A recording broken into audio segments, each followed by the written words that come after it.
G'day, mate. 40 here. So, who's going to lead, right? Now that the Queen is gone, like, who's going to lead? Who's going to lead the world's Anglo-Saxon tribes? So, I never really thought that much about the Queen, but I suddenly found myself becoming a little bit emotional.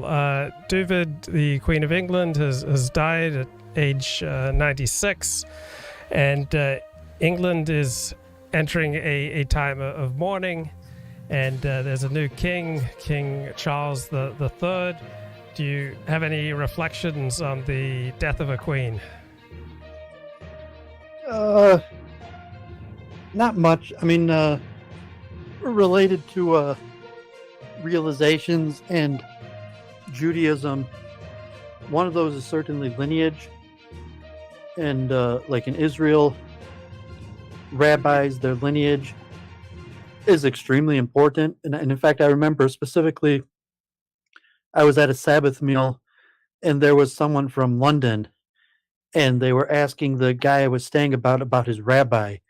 And he asked him, you're like, well, who did he marry, and who were his parents, and who were his grandparents, and long areas of lineage that is really pretty valuable. Like as a convert, maybe you feel that, or even it's like a Baal Tshuva, but like most rabbis, some rabbis have Davidic lineage, traced back to King David, but long lineages going back to rabbis in the Orthodox Jewish community.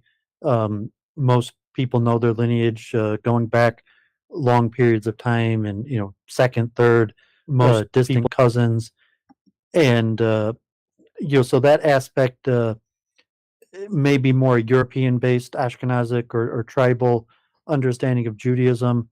And also, like, God forbid, when I came back to Metro Detroit in the Holocaust. So there's certain prominent people in the community who are Holocaust survivors, and specifically, like the Kinder transport. And, I think, 10,000 Jews were saved from Amsterdam, and they, like the British monarchy, I think Orthodox Jews, Yeshiva University, Rabbi Soloveitchik in general are referred to as Anglophiles, that they really pushed Israel to have the Anglo way of life, and think that the Anglo type civilization is the best civilization. As it was mentioned over the week, that generally Jews in America, if we've assimilated to the Anglo norm, and there's a little bit of a respect for for the crown or history of it. Then obviously there's the anti-Semitism, and like the long history, and various aspects.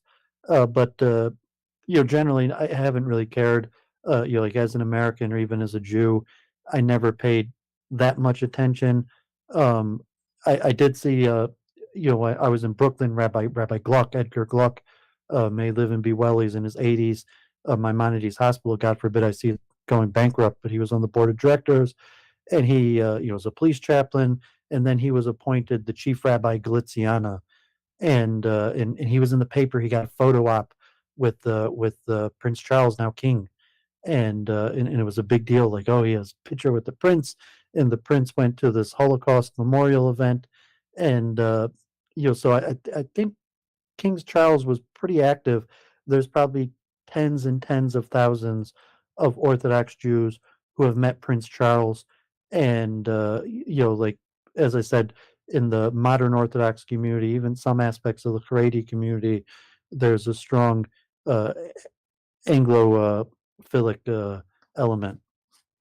I find it moving that this is an event that much of the country shares. I mean, there's no equivalent in America. We would not have a week of mourning for the death of any American, but crowds have gathered.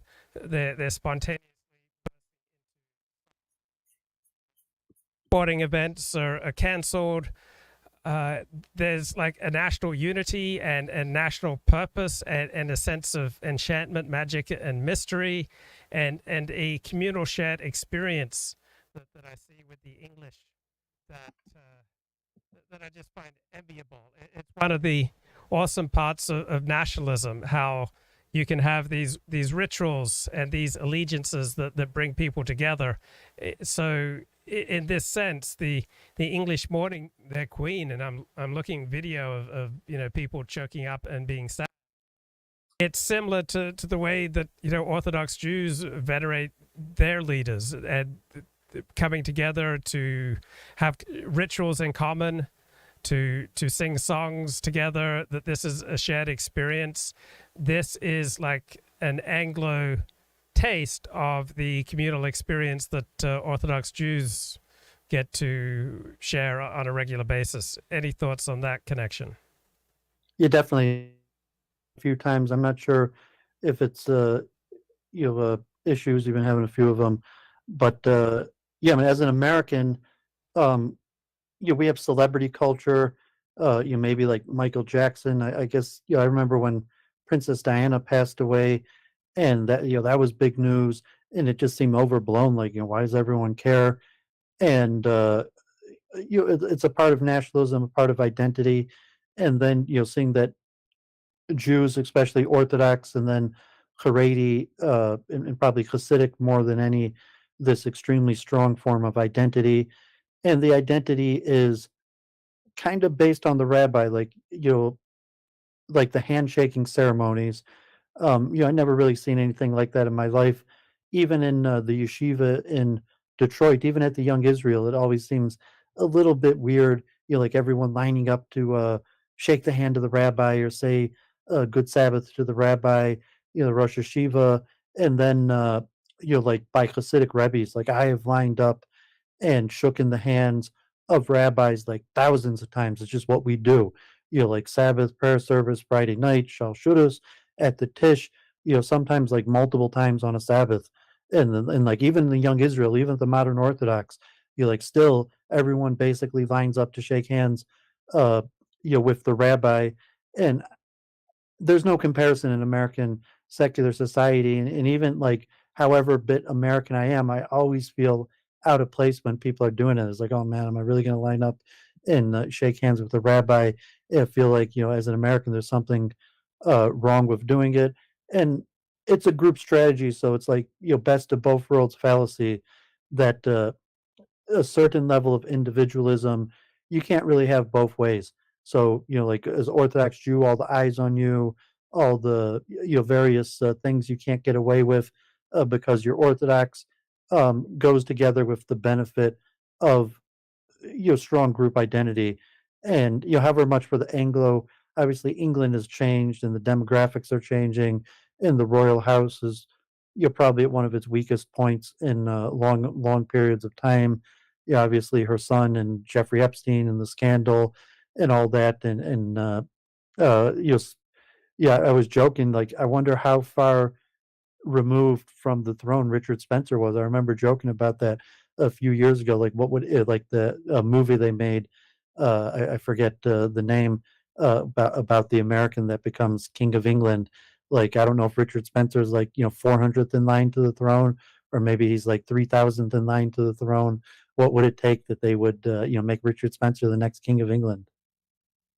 And I wonder what would it take for the Anglos to recover their tribal identity. So right now there are millions of Americans of Anglo heritage who don't identify as Anglo. They'd rather identify with their 1/16th Irish side. There's a flight from Anglo in America, in Australia, in many places in the world, because Anglo-Saxon is considered boring.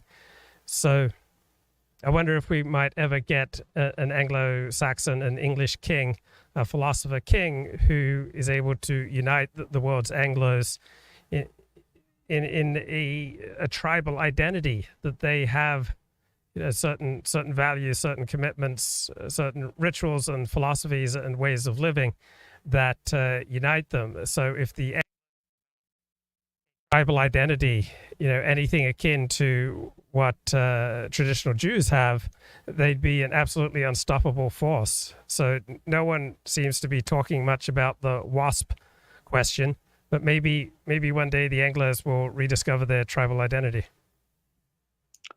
Yeah, I mean, that's why I mentioned Richard Spencer. I'm obviously from the House of Spencer, not not the House of the Queen. That Diana Spencer, was the wife of the new king.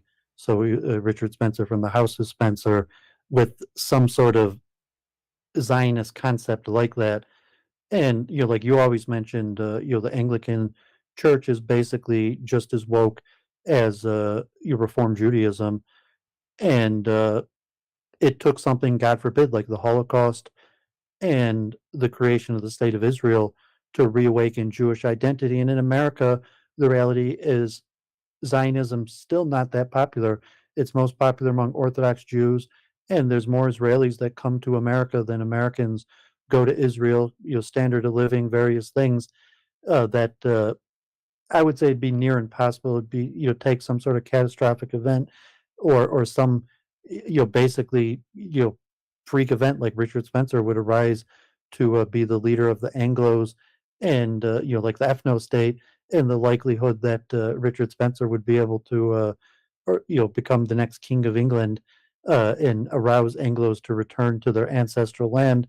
It would probably be more likely some sort of pan-European movement in a balkanized America, and it would probably, God forbid, be like Zionism, where it would probably take something like the Holocaust. It would probably take some sort of national tragedy and war, mass casualty event to cause that. And if you think the current state of the uh, Episcopal or Anglican, Presbyterian, like the Anglo history churches, most of them have already filled their ranks with African Americans. So I think like 20 to 50% of a lot of those churches are African Americans, and they're not Anglo stock anymore. So the base is just like Reform Judaism.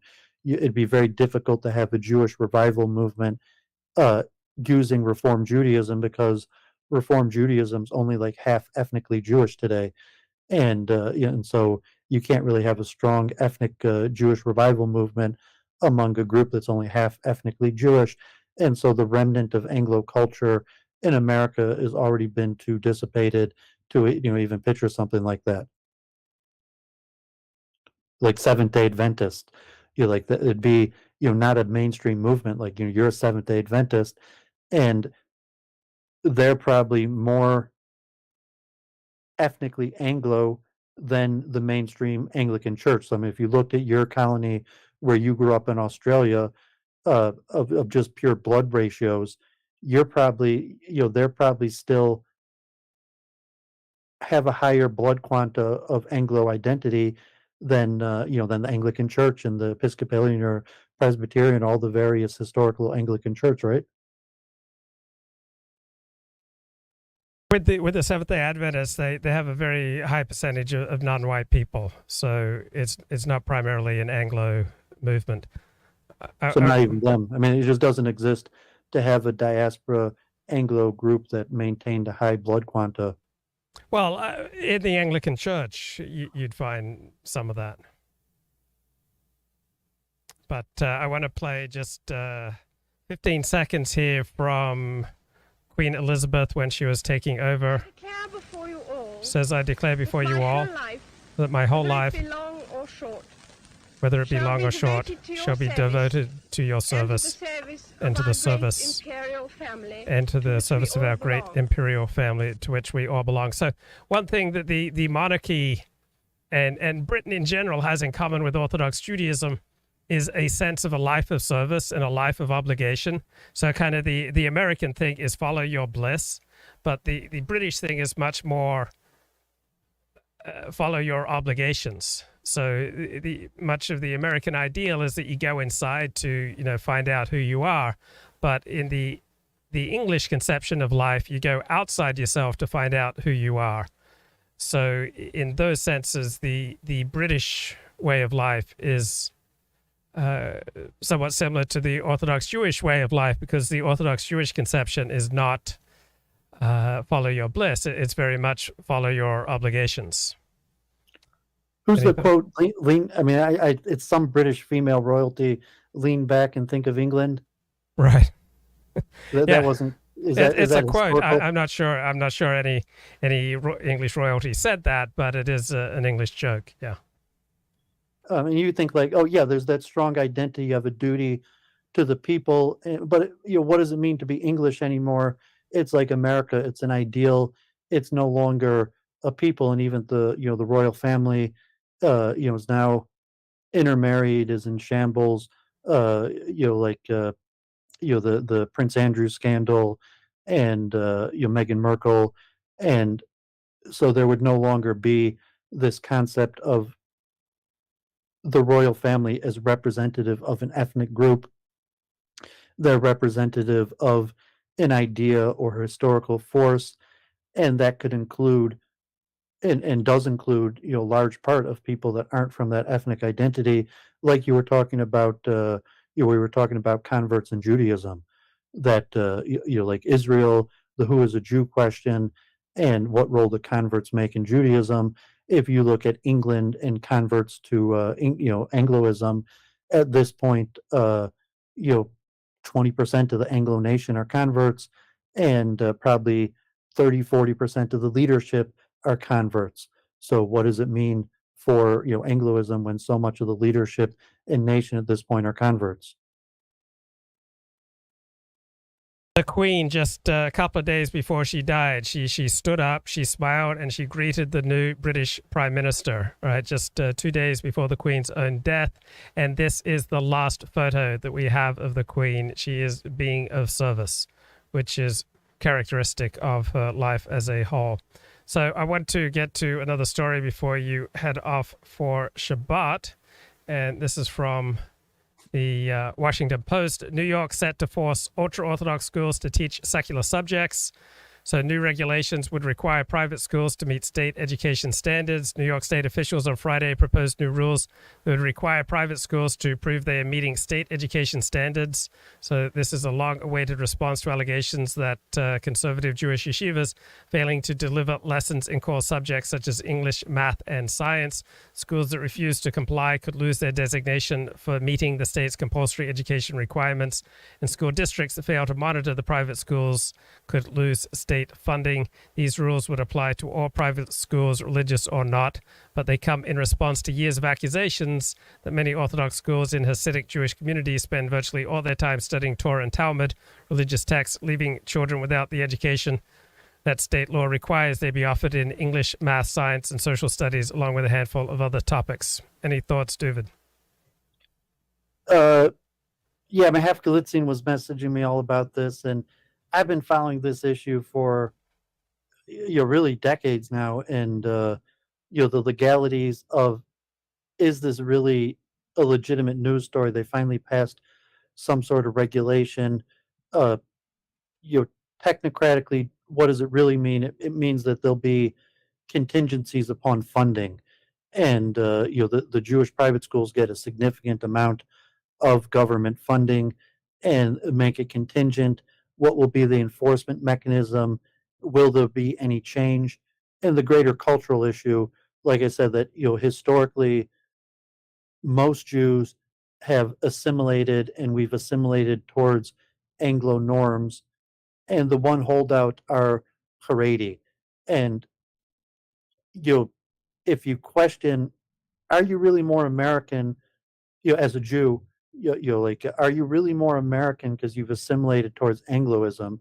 And it's like, well, no, we assimilated towards Angloism, but that doesn't make us more American. Haredi Jews who don't speak English, who don't learn math or science, live in multicultural America, they're not less American than we are. They're just less assimilated to Anglo norms, and they still have all the benefits of being American.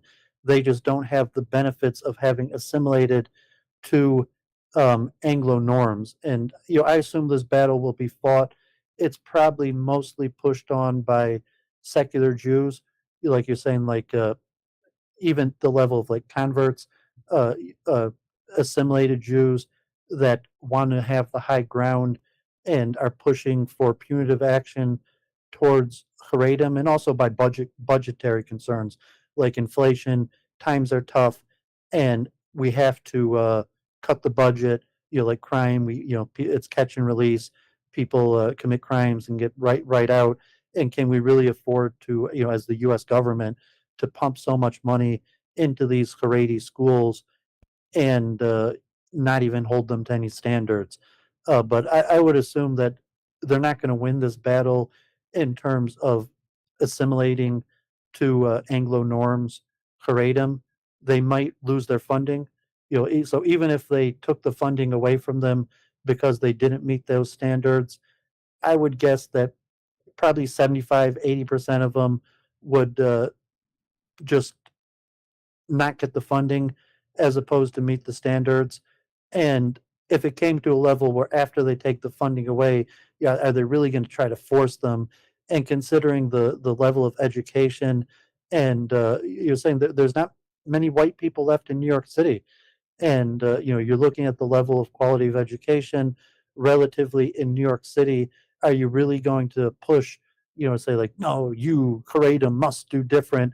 So I think it's being overblown by New York newspapers, and the New York newspapers like the New York Times, the Post, the majority Washington Journal, are all dominated by secular Jews that have uh, kind of an anti-Orthodox Jewish slant that they've had for years, and think Eric Adams campaigned on protecting the yeshivas. So, I mean, like the black vote in terms of New York elections, Jews are very powerful within the city. So even if they pass legislation in Albany that might affect funding in terms of enforcement within New York, Eric Adams campaigned that he was going to keep his hands off the yeshivas. Okay, so how are these Hasidic groups so effective at maintaining their identity and maintaining their own educational institutions and maintaining a whole host of institutions without being assimilated into the norms of the people who vastly outnumber them? Well, part of it is that there's no whites really, so there's no one really. Are you going to assimilate into blacks, Puerto Ricans? Like if you're in Crown Heights, what does it mean to assimilate? Like assimilate just means to like shave your beard and stop doing mitzvahs. Saying that generally Jews assimilate to Anglo norms, and there are no Anglos left in New York City.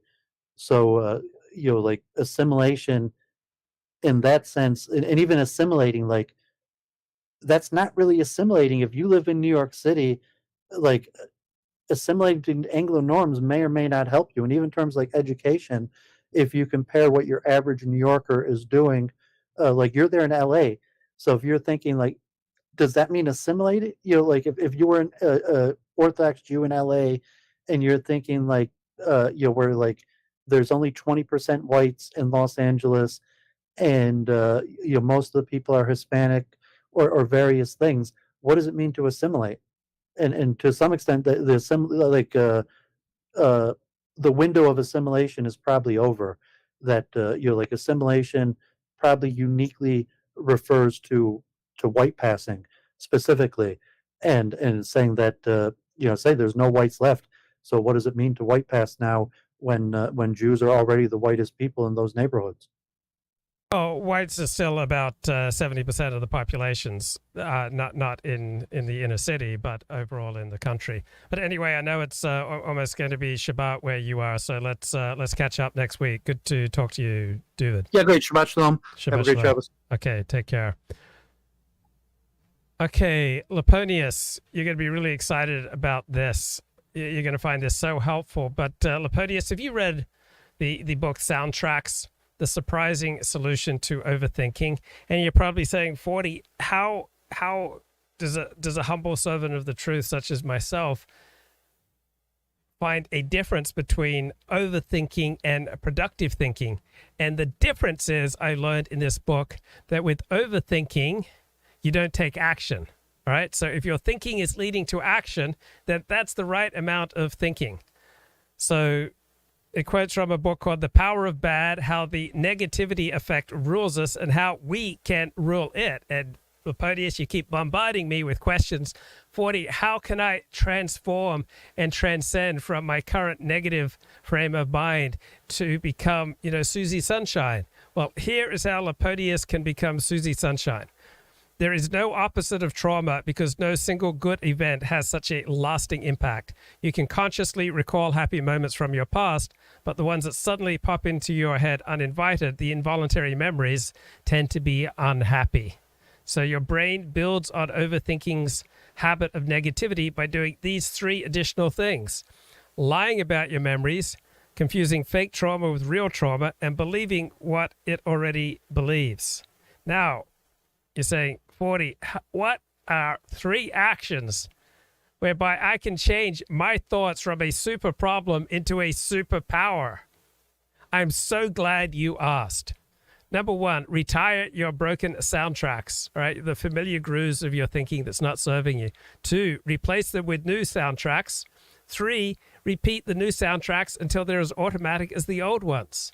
Now, Laponius, you're saying, 40, what are 3 questions that I should ask my soundtracks? Like, why is it that I'm like always calling people clowns and negative remarks and descriptions? Like, what's going on? I'm stuck, 40, in these negative soundtracks. Help me, 40. So question 1 from this book, it says, ask, is it true? Question 2, ask, is it helpful? And question 3 is it kind? And you say, 40, just give me a question 4, please. Question 4 is, would you say this to a friend?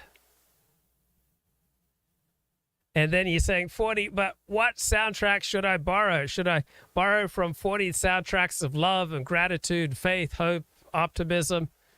You should borrow all the good soundtracks, Laponius, all the good soundtracks. Yep, you'll become Laponius Sunshine Meridius. All right, I am here for you guys during your time of grief. All right, so of course I'm talking about the passing of Archie Roach, the great Aboriginal singer. I mean, we all love Archie Roach. I mean, Archie Roach has provided the soundtrack for my life. I know Archie Roach provided the soundtrack for your life. And he just passed yesterday. So feel free to share in the chat. Where were you when you learned that Archie Roach had died? At age 66, we will not see his like again. I mean, this man lived and sang the Aboriginal blues. Who could forget his classic, Took the Children Away? I mean, it was inspired by his own childhood. It shook Australians into confronting a grim era where their government tore apart Aboriginal families and took children away from Aboriginal families who were abusing them, away from Aboriginal families that were treating them like crap, and gave them a good, solid education so that they could become productive citizens.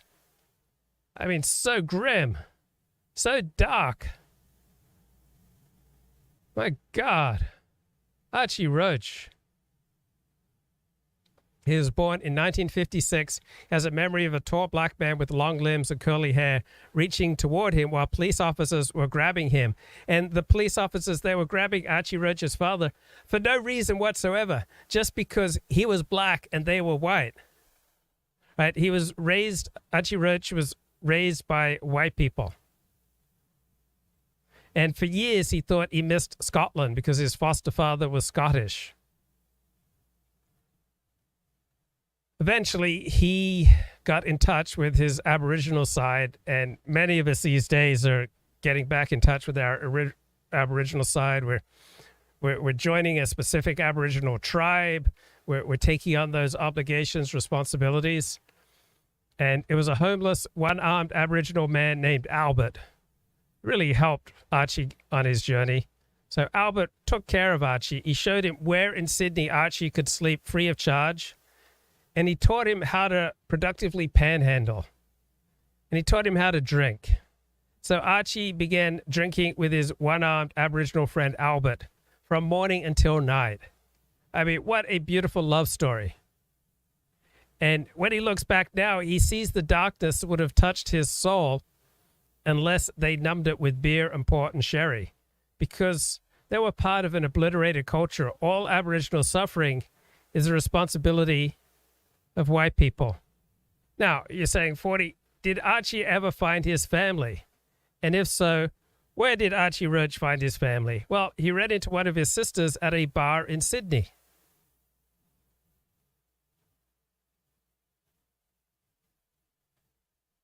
And he took up the old profession of his father and brother, and he became a boxer. And he realized in the middle of one bout that he was fighting his own first cousin. He also earned a living by picking grapes and doing metal work. Now, shockingly, he often lost jobs in a blur of drunkenness. And shockingly, his alcoholic binges induced seizures. During one bender, he tried hanging himself with a belt. He was finally jolted into sobriety, and he found work as a health counselor at a rehab center in Melbourne. And he threw himself into writing songs. Who can forget where they were when they first heard Rally Round the Drum about his old boxing days, or his 1997 classic Beggar Man, Have You Got to, Bob? Can You Give Me a Job? Then Open Up Your Eyes. At 15, I left my foster home looking for the people I call my own, but all I found was pain and strife and nothing else but an empty life. I mean, some of the most powerful songs ever written. I mean, this bloke puts Handel's Messiah to shame. Archie Roach, man. We're not going to see his like again. I'm so verklempt right now. I better just cut to Tucker Carlson. I think I'm just getting way too emotional. I'm sorry. Appeared in several political polls that nobody in the American media could explain. Donald Trump seemed to be performing exceptionally well among Hispanic voters in Florida. It was bizarre. So bizarre that everyone knew it could not be happening. It was scientifically impossible. If there's one thing that every reporter in America understood, it was that Donald Trump hated Hispanics, like the devil hates holy water. Some believed Trump was planning a national ban on picante sauce. That's how deep and implacable his hatred was.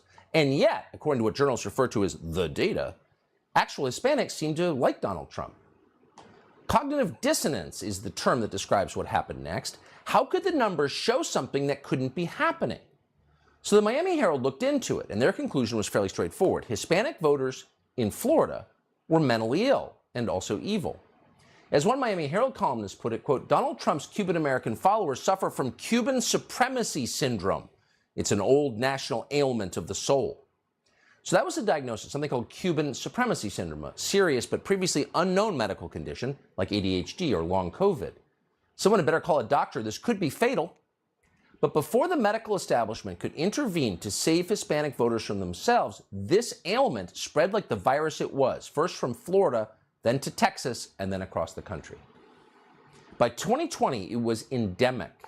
In the presidential election that year, Donald Trump, the guy who wanted to build a wall, became the first Republican in history to win Zapata County, Texas. Zapata County, Texas is approximately 94% Hispanic, 94%, and he won.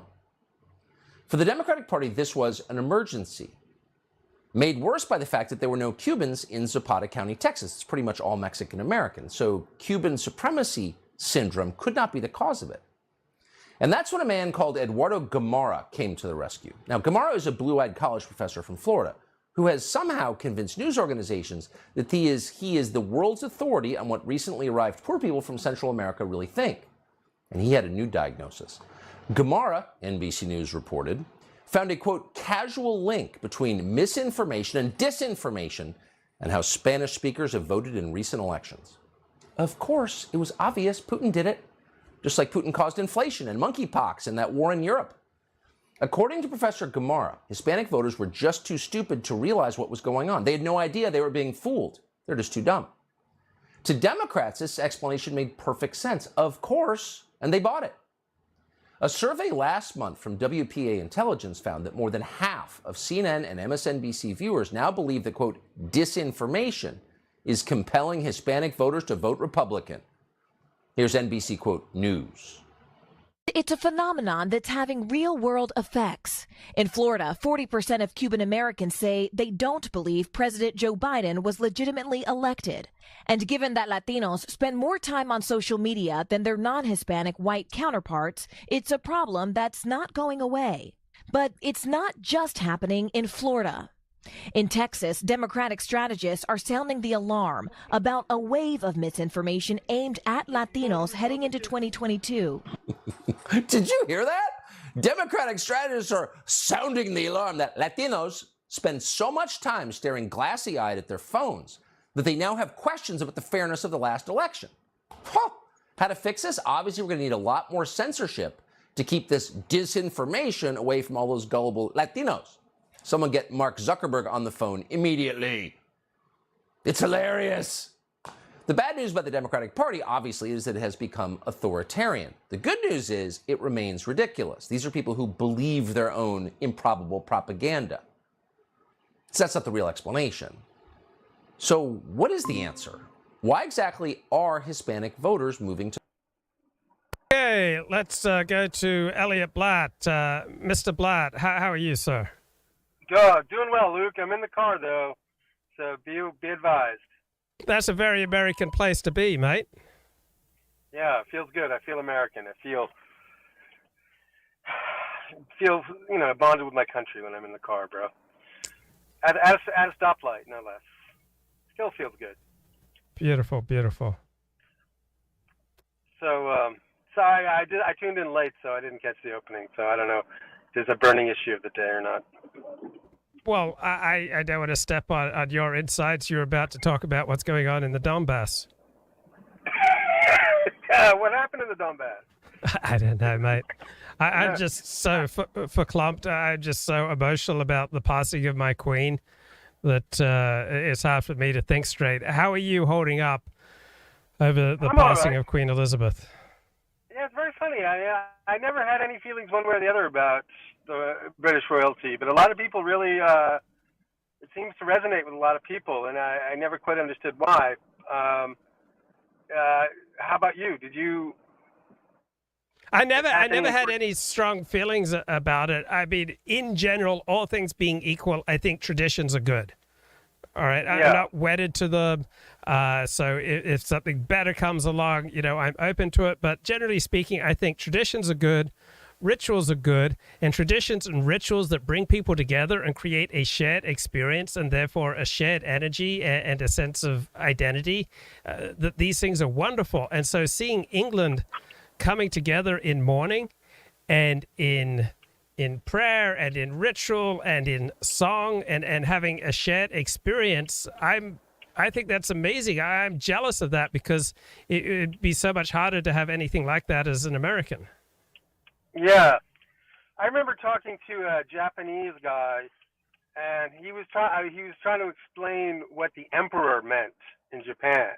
Yeah, and he said it's like the entire personality of the emperor sort of fills the country, and it sort of represents the ideal of what it means to be Japanese.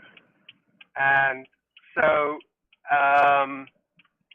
this was during the Clinton years. And he was trying to say, he was trying to compare the emperor to Clinton, and it was different. Like, there's a certain spiritual connection that people have with a monarch that I was never inculcated with. So it was very hard for me to understand. Yeah, I mean, I've never thought much about the monarchy, though watching The Crown on Netflix, I find very moving just the portrayal of the life of service of these people.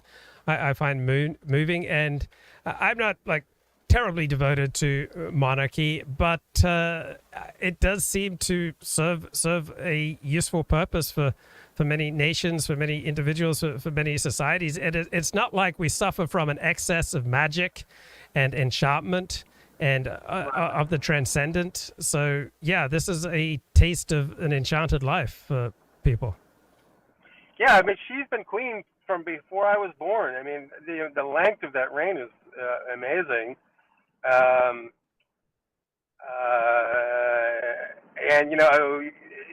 so now we have king. We have a King Charles. Or is it King George or King Charles? King Charles III. Long may he reign over us. Oh, okay. So, what if that makes a difference psychologically, having a male monarch versus a female monarch? I think, yeah. You think it's going to be like a more ballsy kind of monarchy now, or? Well, he definitely has a lot more opinions. So the Queen kept virtually all her opinions to herself. King Charles III has very strong opinions about hundreds of things. Like he hates brutal modern architecture, for example.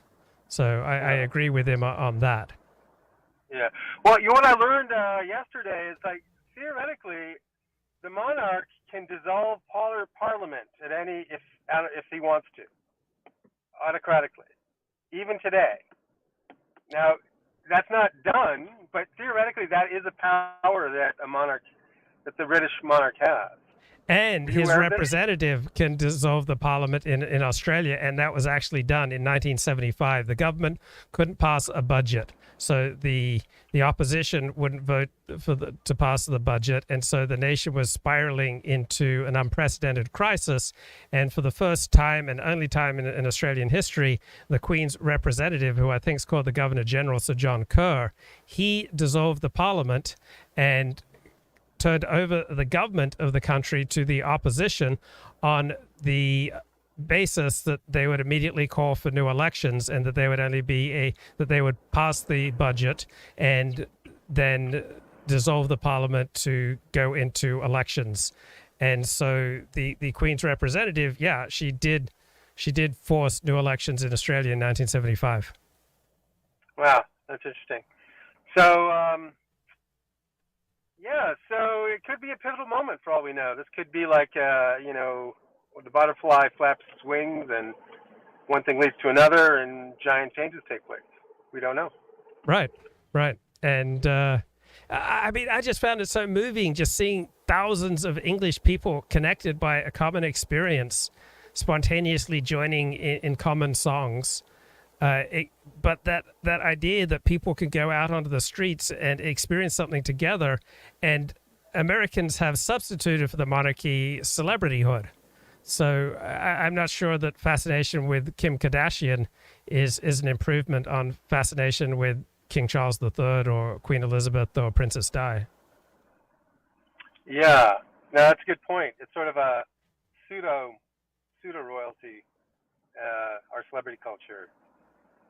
So that's why it's so spellbinding, especially women.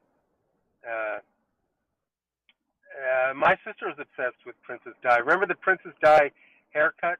Yes. Remember that? That was like she created a massive fashion, sort of a short butch kind of haircut. Have you watched many British films or TV series, particularly dramas? I watched. Was it Upstairs, Downstairs? The one about living. Yes. Like the help living in the basement. Yeah. And all the intrigue that went on. Yeah, I found it fascinating. And of course, I watched Yes, Minister, but that's really not about monarchy. That's more about the deep state. But it is an interesting genre. But I haven't watched a tremendous amount of it. But one thing that strikes me whenever I watch British drama is the quality of obligation in England. It's just unlike what goes on in America. In America, you follow your own bliss. You do your own thing. But England is a society still that revolves much more around obligation, and it's not revolving around self-fulfillment. So what self-fulfillment is to Americans, obligation seems to be the quality that drives the Brits. So for Americans, repression is something you're supposed to transcend to self-actualize. The Brits don't really talk about self-actualization. They talk about recognizing your obligations. Yeah, that's true. Wonder why? How is it? Why did we break from that? We were founded. Well, I guess there were a lot of different colonial powers in America. It wasn't merely the British. There's the Dutch, the French, Spanish on the West Coast. So it's not like we're a purely English. Our origins are purely English. There was a lot of interplay between the two, and then there was a lot of interplay with the natives here. So yeah, I know, but we definitely lost something that the Brits still have. Right. So at the time of the War of Independence, America was 85% of English origins. So for 85? Okay. yeah, so it was overwhelmingly an English country transported overseas until the massive immigration of the mid to late 19th century. Well, Go ahead. well, there was a significant Dutch presence, right? Especially around New York. Yes. And I think a lot of American presidents, or at least one, spoke Dutch in the White House. That was his primary language. One of the earlier presidents. I'm forgetting which one. So, yeah, I hear. I'm not disputing that the English were dominant, but Well, the point is. The point is that the type of English who came to America were the type of English who wanted to flee from their obligations. So very different from the English who stayed behind. Well, yeah, that's true, but different regions had settlement from different regions within England. So, for instance, those who settled New Hampshire were the same group that settled South Carolina, Scotch-Irish. And so those cultures, they're both very conservative, if you notice. And there's a lot of similarity between the two. Whereas Georgia was sort of a penal colony, more like Australia. So the states have their own pretty unique history that's sort of been glazed over time. But it's kind of interesting to talk about sometimes. Yeah, so you're talking about Albion Seed. That's the name of the book, Four British Folkways in America. But the four British Folkways in America had something in common, and that is they all lusted for freedom. Now, they had different ways of understanding freedom, but they were all driven by a desire to get away from the British system of obligation. Well, but I think, all right, some wanted economic freedom, others wanted religious freedom. But there was no room, and they were talented people, but there was no room in their society within England, and so they were sort of put in roles that were sort of beneath their capability. That was my understanding. Well, that's what I learned from KMG, actually. Yeah, I mean, it varied. So for the Puritans, they came from one part of England, and they primarily wanted freedom to practice their religion. And then the Cavaliers, the upper classes, the aristocrats who developed Virginia, they wanted, freedom to establish their own prestige, feeling stifled back home in England. And then the Scots-Irish wanted to get away from the stifling hand of the English government. And then the Quakers wanted freedom to develop their own system. So those are the four. And so they all had different understandings of freedom, but what did drive them all was a desire for freedom. So you had East Anglia to Massachusetts. You had the south of England to Virginia, so the Cavaliers and the indentured servants, the gentry creating southern plantation culture. You had the North Midlands to the Delaware Valley, meaning the Quakers. And then you had the borderlands, the Scots-Irish to the backcountry. Yeah. So we sort of got off on a tangent here, but it's all very interesting. But I used to it's another tangent, so another day. I don't want to take us too far afield. No, go ahead. What's the other tangent? Do it. Well, it was about like how the Native Americans of New England. They got on pretty well with the English for like 150 years, right? In the earliest days, and then the reason that they grew apart basically because the natives would do cattle rustling. So the English had settled agriculture, so they had fenced in cattle, and the natives would poach the cattle. And this just became a growing sense of friction between the two. And they finally couldn't resolve this amicably, and then they started raiding each other. And so, but at the same time, there was different tribes within the Native Americans, and some were very aggressive. And so the aggressed upon made alliances with the English to fight off the Pequots. The Pequots were the really aggressive tribe, and they're the tribe that actually has Foxwoods Casino in Connecticut. So it wasn't as simple. It wasn't a simple story as the English sort of overriding,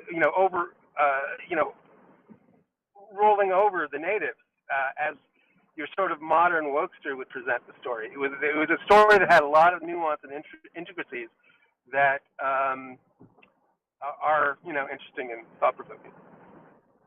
Yeah, well, one way of summing up the English versus the native story is that proximity and diversity lead to tragedy. So it wasn't like they got along for 150 years. They were always slaughtering each other with periods of peace. But the Native Americans didn't enjoy the growing English presence, and as the English grew and established settlements, the natives would periodically try to wipe them out, which would then lead to the English wiping them out.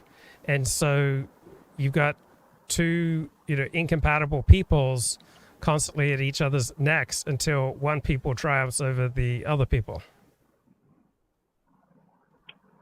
Yes, that's ultimately what did happen. But there was a certain amount of reciprocity between the two, because the English had goods that were very interesting and useful to the natives, and the natives had a lot of skill and knowledge about the local terrain, and there was actually, we're going too far afield, but there was some mutual benefit between the two for a while there. Yeah, different peoples have different gifts, and so the Indians were really good at tracking, and the English were really good at making manufactured goods. Yeah, well, when the English arrived in Massachusetts, the Puritans arrived. There had just been a giant a pandemic of some kind that wiped out like a giant portion of the natives, and so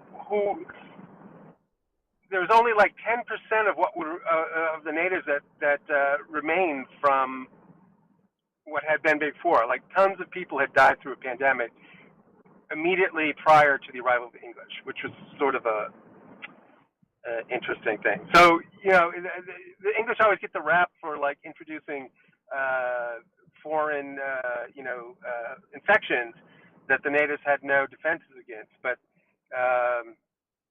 well, the English said, look, here's a vaccine. Like, take the vaccine. Get vaxxed.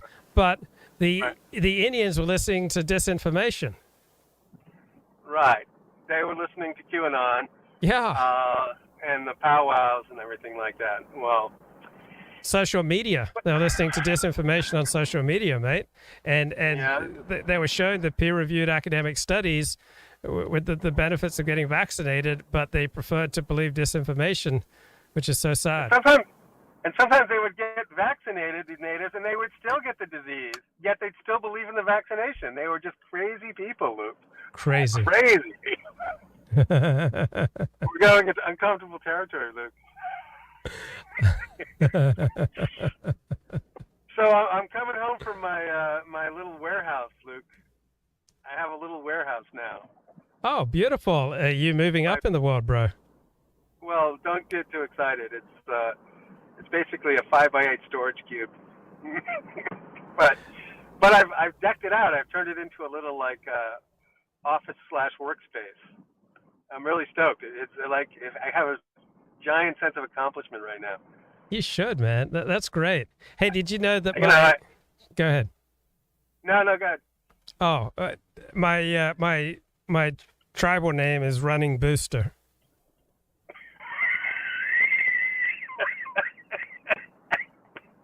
Really? Yeah, that's what they named me. My tribal name is Pureblood. Beautiful. Well, no, that sounds racist. True, it does. But all people are racist. Yeah. All people are skeptical of out groups. strange groups. Yeah. Pretty distressing news here. Just came in. Glib, Yeshiva University does not have to recognize the LGBTQ student group for now. Supreme Court Justice Sotomayor, who's on the left, but she made that ruling tonight. So Yeshiva University is not obliged to recognize a Pride Alliance LGBTQ student club. The suffering. How those people are oppressed, Luke. Right. First it's monkeypox, and now this. Hey, how do you like the Monkeypox Czar? Pretty impressive man. What a character! Yeah, he emanates science. Yeah. Doesn't it? You look at him, and you just think that is a serious scientific individual who doesn't do nothing wrong. You know, just plays straight down the middle, just the essence of sobriety. So here was one tweet from the Daily Caller. Meet Joe Biden's monkeypox czar, a progressive radical gay doctor who performs HIV screenings in sex clubs and gives meningitis shots in drag. Now he's in the White House. And then Derek Thompson writes for The Atlantic. He says, you can criticize public health folks for being too academic and removed from the realities of everyday life, or you can criticize them for being too enmeshed in the day-to-day of high-risk communities, but I'm confused by those who would criticize both approaches. So wouldn't we ideally want a monkeypox czar, someone who lives the life and who has, credibility with the community who's most at risk? Yeah. Now, does this czar advocate abstaining from any behaviors, or is it just take your chances? What is it? Does he have an official position yet? I'm sure he wants people to get vaccinated. Yeah. Okay. I mean, until people get vaccinated for monkeypox, they're not going to be able to really enjoy a gay orgy. So when are you going to get your monkeypox vax? And how many boosters do you intend to get? Well, anyone can get it. I mean, anyone can get monkeypox. So we can't be too careful, man. That's what I want to say. I didn't tell you about my little infection. So I went. What happened? I went swimming last. I think it was last Saturday, and there's been an algae bloom in the bay.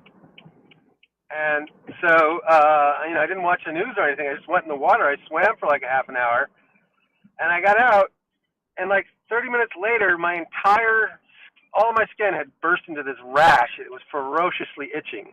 I thought I'd really been poisoned. It was a rough couple hours there, but infections seem to be in the news at all turns. So is that your cover story for actually coming down with monkeypox? But you're going to tell people, I was out swimming in the ocean. Yeah, I was trying to. All right, you got me, Luke. You got me. I was trying to put a little spin on the truth, Luke, and you sniffed it out. No. I went to a bathhouse. I drank a bunch of Crystal Light, and I got in the door, and I just hosed the place down, Luke. Yeah. And then it was just back and forth, in and out. It was just an hour of bliss, and I didn't really do anything wrong, Luke. I was just trying to relax, Luke.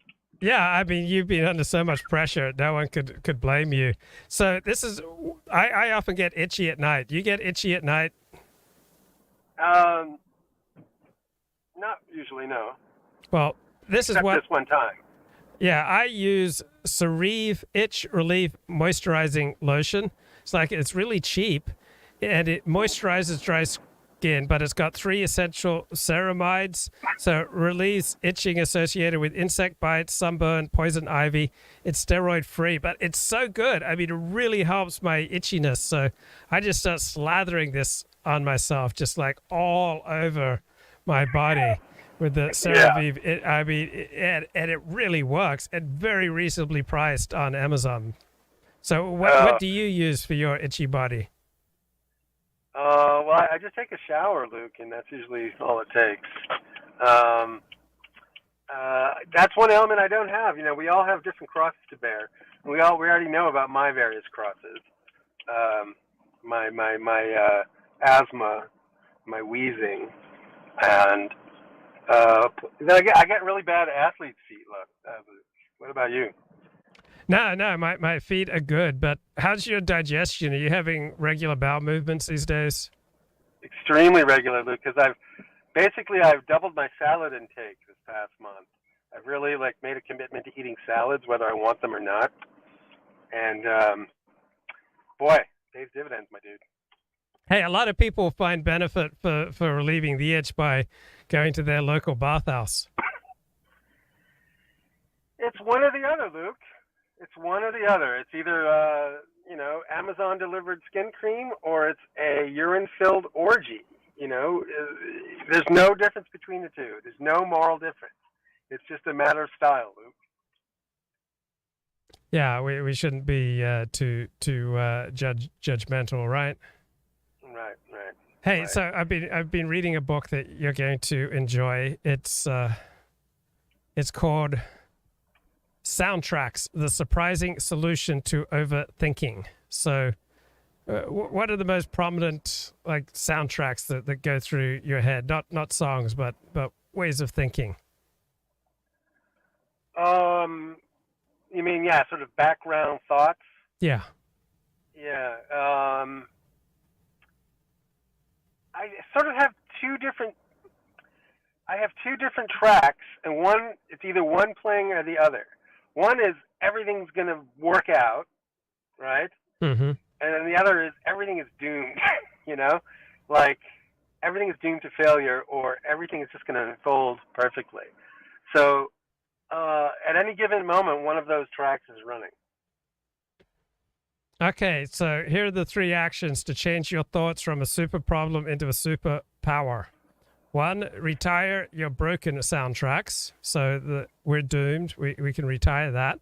We can replace them with new ones. And 3, we repeat the new ones until they're as automatic as the old ones. So this is kind of like NLP kind of stuff? It's not NLP. It's a book. It just came out. Soundtracks: The Surprising Solution to Overthinking. So overthinking is thinking that doesn't lead to action. So if you think and then you act, that's not overthinking. But if you're thinking yourself into passivity, that's overthinking. Well, all right. That's a good point. So that's very consonant with my recent experience. So, I've told you about the problem with my apartment filled with that guy's shit, and just all of this sort of, all these burdens that had been accumulating that I hadn't been able to deal with because they were so overwhelming. And then I went into that float period for 3 months. And then when I got out of it, I just decided I'm just not going to think about it. I'm just going to take action. I'm going to just empty this apartment, 1 box at a time until it's clean. And then I'm going to, take care of every single thing. I'm just going to not think but do, Yeah. And it's really been great, Luke, because I've made these giant strides. So now my default behavior now is just to do something and not dwell, Wow, now, you're becoming like fun. Ricardo. You're becoming like Ricardo, man. What's Ricardo been doing, bro? Well, that's just Ricardo. He's just a man of action. He's a go-getter. Yeah, I mean, he isn't immobilized by introspection. I mean, if he wants to scratch, he scratches. If he wants to belch, he belches. Well, I don't know why you keep coming back to this. But the point is all of these dumb, mundane tasks I now look forward to with a certain zest, like a mountain climber looks towards the Matterhorn. I like these difficult physical things that I used to put off. I like just tackling them, throwing myself into them. So I hear what you're saying about the soundtracks, because we do have control, and a lot of stagnation sort of lets the soundtracks take over. But if you're taking action, they just stop. Yeah, my most common soundtracks over the course of my life have been "I am so effed," "That stupid mother effer," "We're all effed." Why doesn't that guy go get effed? So those are the soundtracks that have littered my life. But here are 3 questions that we should ask our soundtracks. Question 1: is it true? Question 2: is it helpful? And question 3: is it kind? I think those are some. I think you're transporting. Isn't that from something else? It's from a book, bro. That's is like it true? Is it helpful? No, is it's it like kind? a religion. Yeah, but oh, by the way, I heard something about the founder of AA. Did you? I forgot his name. Bill You Wilson. can tell me if this is true. Bill Wilson. He's from Vermont, right? Yes. Is he from? Okay. So the guy told me that on his deathbed, Bill Wilson, all he would do is scream at his relatives to bring him some booze. Yeah, I think so. I mean, he was. Have you heard that? Is that true? Yeah, I mean, I've heard it. I don't know if it's true or not, but it wouldn't surprise me that people will scream things out on their deathbed. Yeah. So he never quite, that addiction never quite left his cells. That's No, the problem with. we don't know if he was out of his mind. I mean, when someone's on their deathbed, I'm not sure how many deep and meaningful conclusions we can reach from someone who's hallucinating. Or what's that called when you're out of your mind? Hallucinating. Delusional, delirious. Yeah. If you're delirious. Yeah. Well, supposedly when you go through all of your repressed memories, you let go of them and you sort of start reliving things from your past. And I think booze must have been a big part of his past, and he was just sort of reliving it as he was letting go of it. Anyway. Yeah, if it's true, and it may well be, it wouldn't be shocking. So here are 50. Well, I heard that. Go ahead. That's the standard that you're supposed to use when thinking about saying something. Is it true? Is it helpful? Is it kind? Yeah, it's a Yeah. pretty good standard, because there's this crazy idea that you should just be brutally honest, and that's just a terrible way to live, because you'll destroy all your friends, Right. your friendships. You'll destroy all your relationships with your family. So be brutally honest in a kind fashion, right? You have to think of the consequences of what you say, and it takes a little bit of effort to say things honestly that other people can hear, but you can usually pull it off. It just takes more effort than a careless expression. Yeah, for sure. Can you hear the car as I'm driving? How is the audio quality? No, it sounds fine. Okay. Technology is amazing. It's amazing how I was just thinking that I've really come to like this internet style of living that's sort of evolved. It seems like my days are just packed with so much richness and interesting things. So, I'm driving home, but I'm also having a conversation at the same time. I'm living twice as much life as I used to live. Yeah, you're a thought leader. I wouldn't go that far, but I'm just, do you remember the days of the rotary telephone, Luke? Remember those days? Yes. You would miss calls, and then Yes. you'd have an answering machine with a cassette tape, and you'd play it back, and sometimes it'd be garbled, and all of that stuff. No more. And then immediately you become used to this. And now we have technology that you couldn't imagine back then, and now you can't go a day without it. I'm parking now, Luke. It's exciting, isn't it? Thank you. Well, anyway. Okay, brother. Good. I don't All right, want to disturb I'm your gonna have park. to unpack now. Okay, All right, man. peace. Talk to you Shalom, later. Shabbat shalom. Sure, shalom. Okay, take care. Okay, interesting article here in the Washington Post that Jewish yeshivas are going to This be news forced story was written by Laura Meckler. to abide by New York new set to laws. force ultra-Orthodox schools to teach secular subjects. New regulations, if approved by Board of Regents, would require private schools to meet state education standards. New York State officials on Friday proposed new rules that would require private schools to prove they are meeting state education standards, a long-awaited response to allegations that ultra-conservative Jewish yeshivas are failing to deliver lessons in core subjects such as English, math, and science. Schools that refuse to comply could lose their designation for meeting the state's compulsory education requirements. Right, so with many of these Hasidic schools, people graduate without knowing how to effectively read English, write English, and just be a modern citizen. So people lack education, they have limited ability to support themselves and the 10 children that they usually have, so they depend on welfare. And the rest of us have to pick up that burden. So I'm on the side of the state demanding minimal levels of secular education, even in the most religious of schools. And school districts that fail to monitor the private schools in their boundaries could lose state funding, officials said. The rules apply to all private schools, religious and not, but they come in response to years of accusations that many ultra-Orthodox schools in Hasidic Jewish communities spend virtually all of their time studying Torah and Talmud, religious texts, leaving children without the education that state law requires they be offered in English, math, science, and social studies, along with a handful of other topics. State officials said they expect schools and local districts to work together to demonstrate schools are meeting the required benchmarks. That may prove optimistic, given the yeshiva's contention that the entire oversight process is invalid and their resistance to past investigations and questioning. The new regulations, which are expected to be approved next week by the State Board of Regents, set up a fresh test of religious liberty in schooling, and people on both sides of the debate predicted the dispute will be appealed in court, possibly to the highest levels. They come at a time when a more conservative Supreme Court has recognized broad religious freedom rights.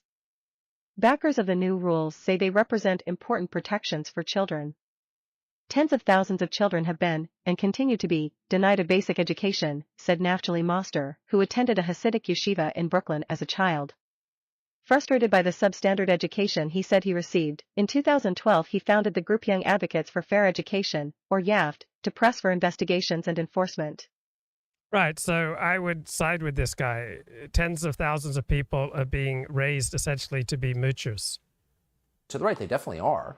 The latest Fox News polling shows that 72% of Hispanic voters are not satisfied with the direction that Democrats are taking in the United States. Why? Why is that? What problem do Latino voters have with the Democratic Party? Well, the answer might be as obvious as it seems. They just don't like what we've got now. It is entirely possible that, like all normal people, Hispanic voters have come to despise the entitled urban liberals who run everything. And why wouldn't they despise them? Those people are absurd. Not a single word they utter is sincere, ever, and everything they touch turns to filth. We could give you countless examples of this, but we're just going to pull one from today's news. Washington, D.C. Councilmember Brianne Nadeau has long promised to love and protect illegal aliens in Washington, D.C. And thanks to her, and many like her in local government, the District of Columbia is now a, quote, sanctuary city. That's how much they love illegal aliens. Brianne Nadeau especially. She loves them. And yet the moment actual illegal aliens showed up in Washington, D.C., sent by the governor of Texas, Brianne Nadeau became completely hysterical about it. Watch this. It's been said, but it's worth reiterating, that the governors of Texas and Arizona have created this crisis. And in many ways, the governors of Texas and Arizona have turned us into a border town. They've turned us into a border town. Really? Why is that bad? Okay, a question from the chat. Luke, do you have any opinion on anti-BDS laws? Now, I'm happy for the fight to play out. Like, BDS seems like a movement that represents the thinking of millions of people. So pro-Israel advocates have claimed for decades, why can't those who are opposed to the Jewish state of Israel, why can't they make their case nonviolently? Well, BDS, Boycott, Divest movement, Boycott and Divest from Israel, sanction, this is a movement that is nonviolent. So but for those who are opposed to the modern Jewish state of Israel, it makes sense that they would organize something like Boycott, Divest, and Sanction. So I understand the attraction of BDS. And then people who like the modern Jewish state of Israel. Makes sense that they want to fight back against it. So I don't view it in moral terms. I don't think the BDS crowd is the moral crowd and the anti-BDS is the immoral crowd. And I don't think the other way around either. It's just a struggle over power. So let freedom ring. Let the fight play out. Right? Both sides have powerful arguments, and they usually try to make their case morally. And that's not the most compelling angle to me. To me, it's just a battle over power. It's a battle over who will lead, who will have power. Look, do you have any interest in the fate of Ron Jeremy? Mild interest. Not doesn't seem like a terribly important story to me. Oh, Mercedes says I went to my first AA meeting this week. So congratulations. It's an opportunity to bond with other people, to share stories with other people. It's very powerful when you can get in a room and share things that you can't normally share with other people and hear other people's stories that connect with your own story in some ways. So creating a space where you can share, where you can connect with people over a common problem, and most importantly, bond over a common solution and have a home away from home. So I don't see the downside in making new friends, developing a new community, learning from other people. 12-step programs frequently offer a very healthy way of life. Now, 12-step programs also contain a lot of creeps, and so you can't just let your guard down and let everyone you meet in a meeting into your life. You still have to use discretion in who you allow into your life. So just because you met them at a 12-step meeting doesn't mean that they are truly on the path of recovery or that you want them in your life. What's wrong with border towns? Weren't you just telling us, Brian Nadeau, how great border towns are? So much diversity, so much strength. But as it turns out, and this probably won't shock you, Brian Nadeau didn't mean any of it. Brian Nadeau doesn't want illegal aliens in her neighborhood any more than the overwhelmingly Hispanic voters of Zapata County, Texas want them in theirs. So what would that make Brian Nadeau? Well, a disgusting little hypocrite. You knew that already. A lot of Hispanic voters are learning it now. So there's that, the basic repulsiveness of Democratic Party leaders, by the way, nearly all of whom are openly hostile to the historic Christianity of Latin America that a lot of immigrants still believe in. But then there's also crime. Crime's the big one. It seems likely that more than any other issue, crime, the increase in crime in the United States, is moving Hispanic voters to the right. They see, as we all see, liberals aggressively encouraging crime. Crime destroys their neighborhoods. Crime destroys the lives of the weakest. And these voters, like all voters, watched Nancy Pelosi call MS-13 children of God. At the same moment that MS-13 members were hacking Salvadoran immigrants to death with machetes. Do you remember when Pelosi said that? Here it is. We're all God's children. There's a spark of divinity in every person on earth. And so when the President of the United States says about undocumented immigrants, these aren't people, these are animals, you have to wonder, does he not believe in the spark of divinity, the dignity and worth of every person?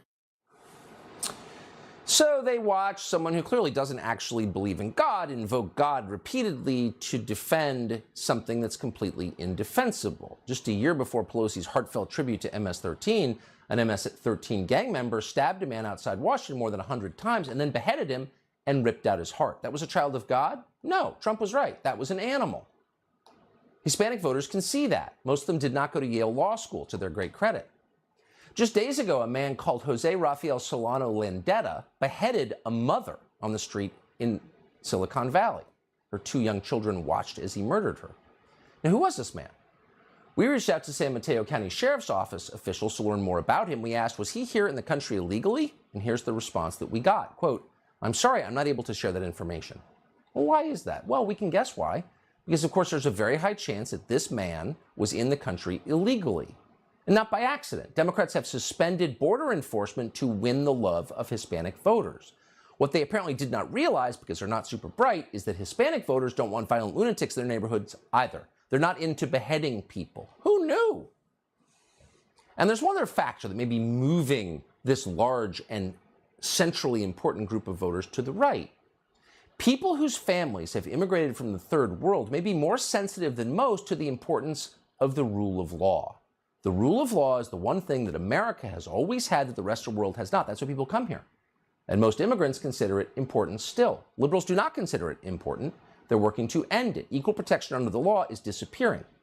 At every So the right-wing perspective on life is probably the built-in perspective, right, where you care more for your own group than for our groups, where your morality is based on concentric circles. So you first care about yourself, your family, your friends, your community before you care about people on the other side of the world, while people on the left have leapfrogging morality. So I'm echoing the words of Steve Saylor. So people on the left, may care about people on the other side of the world far more than they care about their own family. Now, during tough times, people revert more to their primal identities, and people will usually become more right-wing. Also, when people get intoxicated, they also tend to become more right-wing. So the left-wing liberal perspective on life, that essentially has to be learned. You have to be programmed into it. At every level of American life, liberals apply an obvious double standard, and that double standard is based on race. That would be matters of education and employment, obviously, but also matters of law enforcement and criminal justice. Liberals put up with certain behavior from some people that they would never accept in other people.